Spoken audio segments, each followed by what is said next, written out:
Hello and welcome to episode 10 of Linux After Dark. I'm Joe. I'm Chris. I'm Gary. And I'm Dalton. Welcome back, chaps. Gary, you've got something for us to talk about today. Yeah, so I had an issue recently where I had some of my infrastructure at home go down.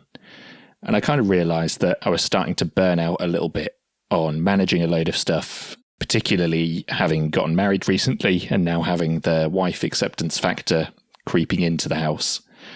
And I guess my question is, at what point do you just say, enough is enough, and just buy something off the shelf that you know is going to work, that your significant other is going to be able to use, and that you don't have to spend time managing? And this really chimed with me. In the last month, I've moved from a flat to a house. I've had another child. So I've got a 2.5-week-old baby, and all sorts of extra responsibilities have come from having a house, including security and cameras. And multiple times my wife has just said, why are you doing this? Why do you have to do it this way? Why does it take so long? So I definitely feel that. And as my life responsibilities increase, but I can't help but feel, I don't know whether it's guilt, but there's certainly a sensation of like, I want to do it the other way, but I don't have time. And is that wrong? You know that the rug's going to get pulled out from under you if you do it the other way, right? Exactly this, you see. So with the CCTV, I looked at the FOSS solutions. I'm not going to buy a Google Coral for 250 quid or you know, I know you can get slightly cheaper and mess about with Frigate, Shinobi, ZoneMinder, all of these things. Because the consensus when I'm doing my research is that none of them, apart from maybe Frigate, is complete for the purpose that it's meant to be for.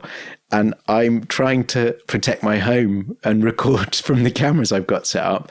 So I just bought Blue Iris and I paid for the license, and it's very powerful software, but it only runs on Windows. And it's exactly that, Dalton. Like, I've bought a version of a proprietary piece of software. Now, the machine is going to be single use that I've got it installed on. It is basically an NVR. It's an NVR on the cheap, but it just doesn't sit right with me, even though I know it makes sense, if you see what I mean. Yeah, and that's the issue that I have. I know that these proprietary solutions I'm buying and putting into my house, say, I bought the same cameras as you have, Chris, the TP-Link Tapo cameras, mainly because they were cheap and I could just plug them in and firewall them off and record them with something. And that's broadly fine, but I know that at some point TP-Link are going to shut down the cloud service that I need to use to manage them. It's all going to go horribly wrong, and I'm going to have to buy something else to replace them. But at the time, I'd moved into a new house. I didn't know what the area was like, and I needed something that I could put up. And I just went for those because they were cheap on Amazon, and I could just pull the RTSP feed off of them. This is it. And with my journey with that, I've just got one at the moment, but I put it on a VLAN without any internet access, and then realized that it uses broadcast across the subnets and basically really cripples the application. So you have to leap onto the same SSID or do some incredibly advanced routing, which I don't have time with a 2.5-week-old baby to configure. So I've just put it back on the subnet, and much like you, I think, blocked with a firewall rule. But it's a shame because I prefer tinkering around until I find the FOSS solution. And so it's hard to shake the idea that you've failed in some way if you take the thing from the shelf and just use it. Well, I'm going to say that you have failed. Oh. But I will also say it's fine to fail in this sense. Not everything has to be FOSS. You don't have to do that. You have the choice to either spend the time and invest that energy into finding the FOSS solution, or you can just buy something off the shelf, use Windows, use proprietary software, proprietary hardware that needs a cloud service, because how much is your time worth? Yeah, and the other thing that I did this with recently was networking. So I moved house about 6 months ago, and obviously the ISP router they provided was awful, and we needed a few access points around the house and stuff to cover the house and the garden and the rest of it. And I'm more than knowledgeable enough to go and set up a pfSense box or an OpenSense box or something like that. But it got to the point where my wife was just saying, why are you messing around with this? Why is there a PC sitting under our TV? Why can't we just have a router like everyone else does? And it's kind of at that point where I said, do you know what? Actually, yeah, because all she wants to do is have an SSID that she can connect her phone to and connect people's devices to when they come round, and she doesn't really care. So we just ended up going with some Unify stuff because it's, although not inexpensive, fairly solid, and it stays out of my way and I don't have to manage it that much. Whereas I fear if I put in a PF Sense or an OpenSense, I would spend quite a lot of time tinkering with it. I think I just picked the, well, I hope this thing stays around for a while approach from the beginning, because when I was setting up most of my infrastructure, I was already volunteering a lot for open source projects, so the amount of time that I had to do things for myself and my family wasn't all that much. So I've got Unify access points and a Unify router and two Synology boxes. I just never really went the set up your own Docker host route with any of it. Yeah, and this is broadly the solution that I've ended up with, particularly because with my job, I'm traveling a reasonable amount and I just need stuff at home that works so that when my wife is at home, I'm not getting tech support calls at stupid times when I'm 100, 200 miles away saying that something isn't working. So we ended up in a similar situation to you, Dalton, where the Unify router, Unify switches, Unify access points, Synology boxes for storage, although I did abstract away the Docker stuff. So the Synology boxes are actually running Synology's VM software, and they've got Ubuntu VMs on them with Docker on top of those. Mm-hmm. But I just needed something that allowed me to set up a reasonably secure home network that I wasn't going to have to manage. I've obviously got applications that I want to run in Docker.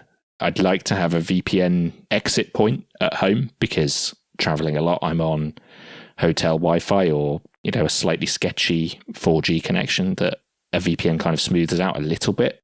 So I kind of ended up in that position where it was, what is the minimum viable stuff that I can have at home that satisfies my want for, open source, fun stuff to play with, but doesn't get in the way of my wife needing to use the Wi-Fi or turn on the lights or look at the CCTV cameras. And I think I've landed on a reasonable balance, but there's still a bit more management and a bit more room for failure than someone who's just got, their ISP modem and maybe a NAS that they run some backups to or something. Hey, there's nothing wrong with using your ISP's router and having a self-built NAS that you throw some backups on. Stop describing me as some peasant. Well, my ISP's router was awful, but yeah, I get your point, right? Like having this fancy setup at home, I don't think precludes you from being interested in the open source community. But like Chris, I do feel quite bad for the fact that a lot of the setup I've got at home is just proprietary hardware that I've got very little insight into what it's doing and that I just have to trust. And as someone who is a proponent of open source, it just doesn't sit well with me. It feels dirty almost. It's hard though with Wi-Fi and with networking equipment because frequently equipment has, if you think about NAT acceleration, that's often proprietary. So if you run the open source software, you lose it and the performance of your router suddenly drops because you can't offload NATing to a proprietary firmware, and the Wi-Fi suffers because some of the blobs in the firmware for the Wi-Fi drivers just aren't available if you run something FOSS. And you start to think like, at what price freedom? Like, I know that if I run the stock firmware on these devices, I get twice the Wi-Fi throughput and I can push this router to push 4 times as many packets. Like, why am I punishing myself so much just to fulfill my FOSS ideals? I mean, it's the same reason that we're not all sitting here using ThinkPad X200s with LibreBoot, right? There's a point that you have to be pragmatic. Yeah. And I think even from what you two have said, Dalton and Gary, like running a Unify system is still not what a lot of people are doing. And not to pick on Joe, but that is, it's fine if it works. The problem I've got is I signed up to Now Broadband because it's the cheapest provider. The router you get with it is absolutely shit. So you have to do something unless you're in the smallest flat in London, because it just doesn't cover more than about 2 rooms if you just leave it there. Again, please stop describing me as if it's a bad thing to live in the smallest flat in London. But I think you'll find that with Virgin Media, you don't get a router, you get a super hub. It's super hub. And I think I got a super hub 3 as well. Wow. So it's 3 times as super. Yeah. Don't push my Puma 6 buttons, Joe. The Super Hub 3 has one of the shittest chipsets known to man that was the subject of a class action lawsuit because in the firmware of the modem chipset, which of course is proprietary, there was a huge latency spike issue for ages. Now, granted, most people use the Super Hub 3 to stream Netflix. So if you have random latency spikes, it's not latency critical. You've buffered enough footage that the video plays. Most people that use it.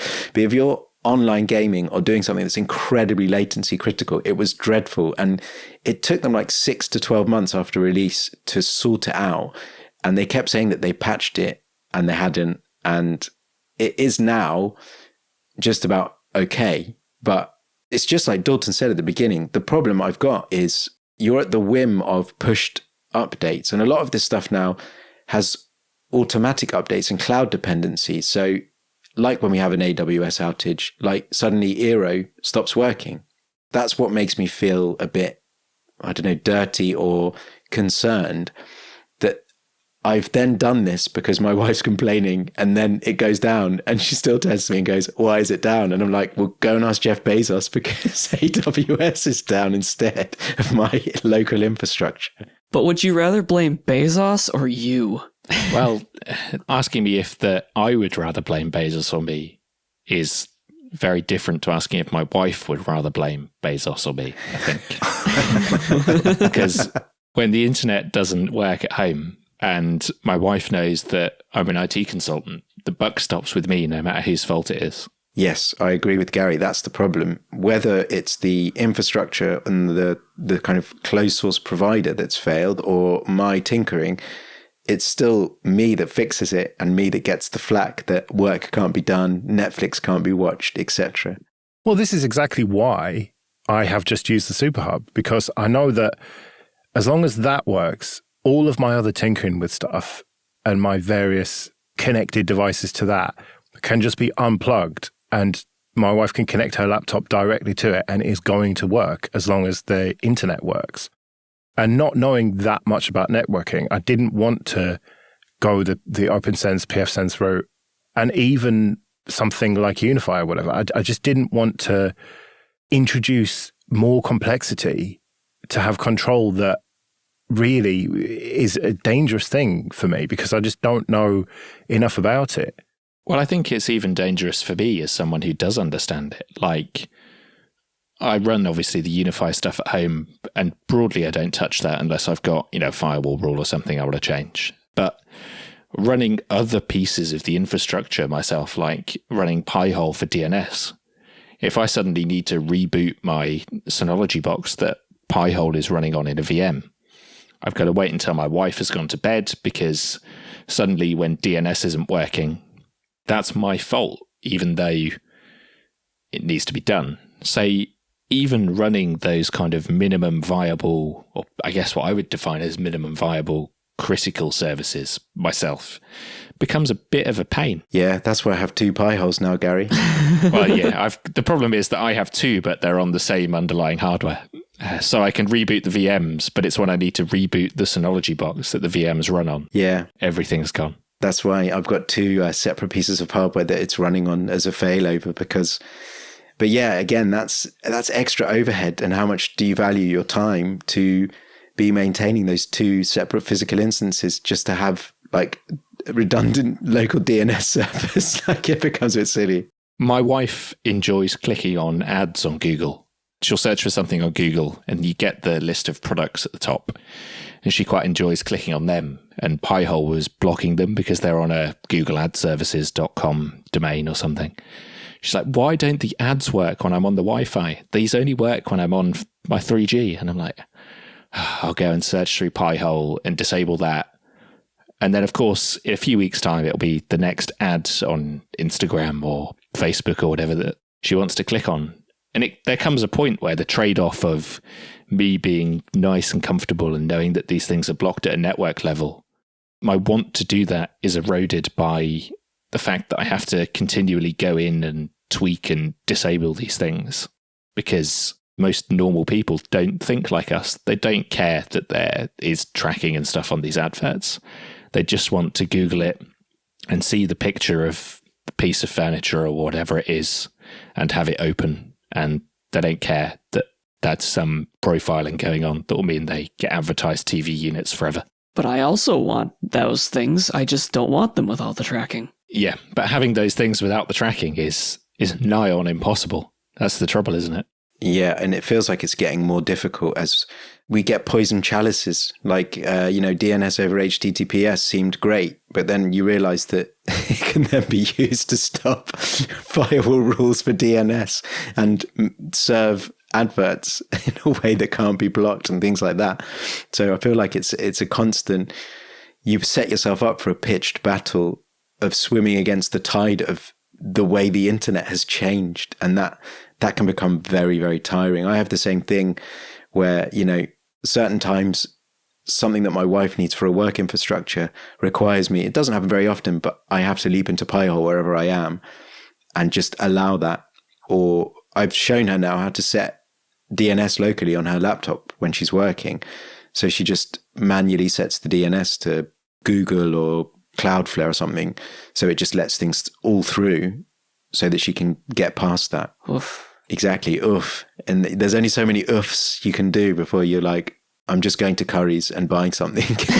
That's it. Give me the super box.